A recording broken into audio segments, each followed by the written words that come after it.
The market was pretty volatile this week. You might be surprised at some of the stocks that I sold in order to buy some stocks that I really wanted.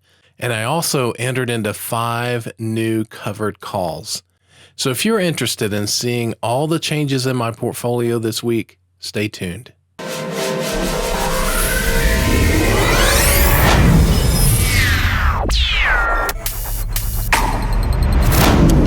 Hey, welcome back everybody. Kevin Burgess back again with yet another video. This was a pretty unusual week. We had Russia invading Ukraine. And just before I get started, I just want to say that my heart goes out to the people of the Ukraine. One of the things we do as dividend investors is help people. We found an opportunity this morning to donate to relief efforts for the refugees coming out of Ukraine. So if you've got the opportunity to do that, I would encourage you to help in any way that you can. But the turmoil this week has caused a lot of volatility in the market. So it was an opportunity for me to take a look at my portfolio and make some changes that I think and I hope will position me for better success in the future. So if you're new to this channel is about achieving personal freedom through dividend stock investing. On this channel, I am totally transparent with my portfolio, with my purchases, my sales, any dividends that I receive. You get to see all of that. I've started to purchase covered calls as well. So if you're interested in that type of activity, then, join me from the front end here and see any kind of mistakes that I make along the way and maybe don't do those. Today, we're going to review my portfolio for the week. We're going to see the sales, purchases, dividends, and those covered calls. Before we get started, I am not an investing professional. My goal here is for you to join me on a journey to personal freedom through dividend stock investing. So if that's a journey that you want to join me on, I'm super stoked to have you come along with me. On this journey, hopefully you'll pick up some things that you'll want to add to your process. There's probably going to be some things that you're going to say, I don't want to do it the way he does it. But either way, if you find value in this content, if you wouldn't mind smashing that like button, it lets people know that the content of this video is worthwhile, and I would really appreciate that. It helps the channel. And then also, if you are interested in dividend stock investing, then by all means, consider subscribing to the channel. I would love to have you along for this journey. So with that, let's get started. My dividend growth portfolio, if you've watched prior videos, you'll know that my dividend growth portfolio is split into 2 portfolios. One is focused on growth and one is on yield. When I say growth for my portfolio, I'm talking about a portfolio of higher dividend growth stocks and possibly lower yielding stocks. When I talk about my yield portfolio, I'm looking for stocks that are producing a higher yield and maybe end up with a lower dividend growth. So when I say growth portfolio, I'm not talking about growth stocks. I'm talking about stocks who are growing their dividends quickly. Dividend increases this week. There's not any increases this week, but EOG Resources did announce a special $1 per share dividend in addition to their normal dividend. So rather than increasing the dividend this time, they just gave a special dividend of $1 per share, and that is really awesome. I think I have a little over 200 shares of that, so certainly stoked about EOG Resources and their performance year to date. Dividend portfolio update. The total portfolio now sits at $795,137.40. This is made up of both the dividend yield portfolio, which is at $218,199.60, and my dividend growth portfolio, which is at $576,937.80. You'll notice that for this week, I did not get any dividends in either portfolio. However, because of all the volatility in the market, and I was able to identify some funds that we had reserved for a purpose and no longer need for that purpose. So I took those funds and instead of spending them, I put them in my investment portfolio. So you'll see $20,000 being funded into the yield portfolio this week. So what I will say about that is, regardless of the size of your portfolio, as you see opportunities to invest, if you can come up with $200 or even $20 to help achieve what you want to achieve in that volatility, by all means, that's the way to do it. So in my case, I happened to identify $20,000, and so I was able to pull that and put it into the investing category. The market change for the week was $4,058.08. So when I look at it on a percentage basis, my dividend yield portfolio went up 2.2%, while my dividend growth portfolio went up only 0.1%. So in total, the portfolio, the $795,000 portfolio, went up 0.6% for the week. So when I look at this compared to the S&P 500, the S&P 500 went up 0.8% for the week. However, take a look at this graph. You'll see that the market price for the S&P 500 dropped dramatically during the week and then rose again dramatically during the week. So there's quite a bit of volatility here. So when I look at a graph that shows the week-by-week performance of my portfolio versus the S&P 500, you'll see that in this week of February 25th, the market S&P 500 went up 0.8%, which we saw on the previous slide, and my portfolio went up 0.6%. So the market beat the performance of our portfolio this week by 0.2%. So when I look at it on a year-to-date basis, we have almost $2,500 in dividends year-to-date. In terms of funding, we now have funded $35,100 into the yield account. And on a year-to-date basis, the market change in total for this portfolio is only $423.63. And interestingly, $11,074.82 increase came from the dividend yield portfolio, while $10,651.19 in losses came from the dividend growth portfolio. So both of those net together to be the overall $423.63. And so you'll notice on the percentage column, my dividend yield portfolio is up 6.5%. So what does that mean? That means that on the basket of stocks that I have in my dividend yield portfolio, if I were to buy that basket of stocks again with the same weighting for each stock, it's going to cost me 6.5% more to buy those stocks today than it was at the beginning of the year. The dividend growth portfolio dropped 1.8%. And so what that means is I'll be able to buy shares in my dividend growth portfolio for 2% less than I was buying them at the beginning of the year. But overall, the change in the portfolio year to date is only 0.1%. So pretty much break even.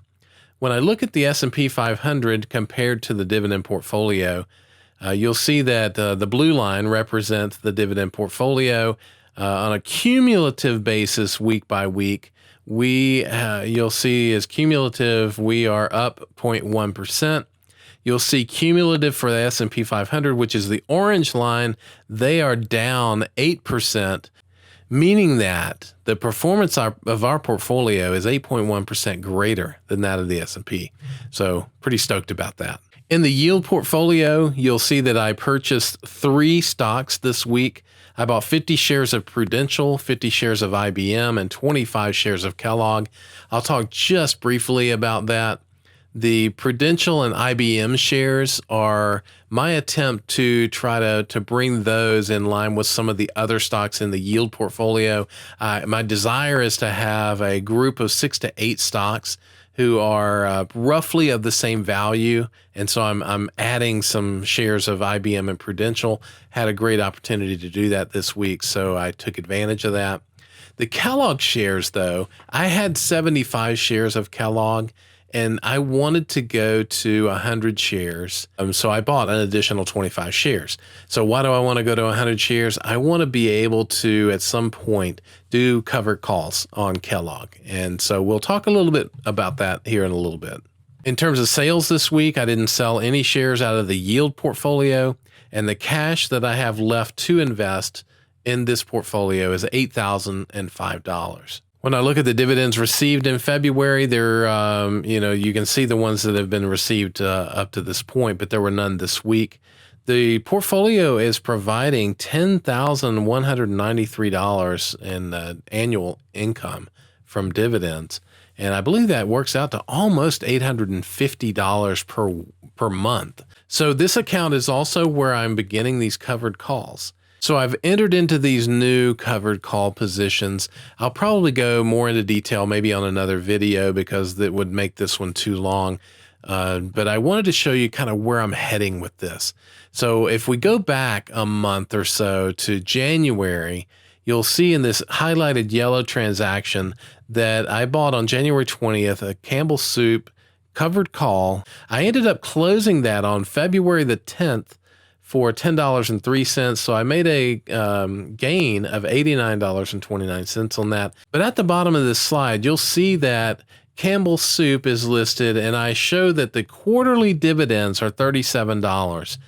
The annual dividends, which is $37 times 4, is $148.